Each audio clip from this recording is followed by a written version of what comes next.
আজিৰ দিনটো আমাৰ গোটেই ৰাজ্যখনৰ কাৰণে এটা অতি গৌৰৱৰ দিন আৰু শৈক্ষিক ক্ষেত্ৰত এটা নতুন উত্তৰণৰ দিন। আজি প্ৰায় 800 বিঘা ভূমিত কনকলতা যিখন ৰাজ্যিক বিশ্ববিদ্যালয় হ'ব, বিশেষভাৱে শ্বহীদগৰাকীৰ নামত উৎসৰ্গা কৰা হৈছে। আৰু এই বিশ্ববিদ্যালয়খন এখন অত্যাধুনিক মানদণ্ডৰ হ'ব। ইয়াত নতুন নতুন পাঠ্যক্ৰম থাকিব, আৰ্টিফিচিয়েল ইণ্টেলিজেন্স নিচিনা পাঠ্যক্ৰমো ইয়াত অন্তৰ্ভুক্ত কৰা হ'ব।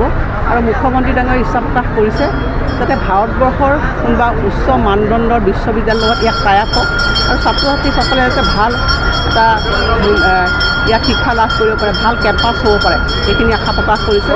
আৰু প্ৰথম পৰ্যায়ত ইয়াত আমি প্ৰায় 500 কোটি টকা ইয়াত পুঁজি আবণ্টন দিয়া হৈছে আৰু পিছৰ পৰ্যায়তো ইয়াক ছেকেণ্ড ফেজলৈকে ইয়াক আগবঢ়াই লৈ যোৱা হ'ব। মুঠতে এটা সুন্দৰ পৰিৱেশত এখন সুন্দৰ বিশ্ববিদ্যালয় হ'ব, যিয়ে বিদ্যায়তনিক দিশত এটা নতুন মাত্ৰা প্ৰদান কৰিব।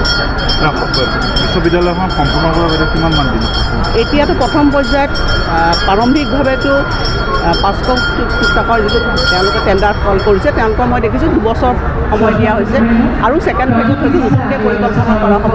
মুঠতে অহা সময়ছোৱা প্ৰায় 2-3 বছৰৰ ভিতৰত এটা ইয়াত কেম্পাছ আৰম্ভণি হ'ব। তাৰপিছত তেওঁলোকে যিমানে এক্সপানশ্যন কৰি থাকিব সেই দেশৰ ভিতৰতে উচ্চমানৰ এখন বিশ্ববিদ্যালয় হ'ব। পাঠ্যক্ৰমসমূহ কি অন্তৰ্ভুক্ত কৰা হৈছে?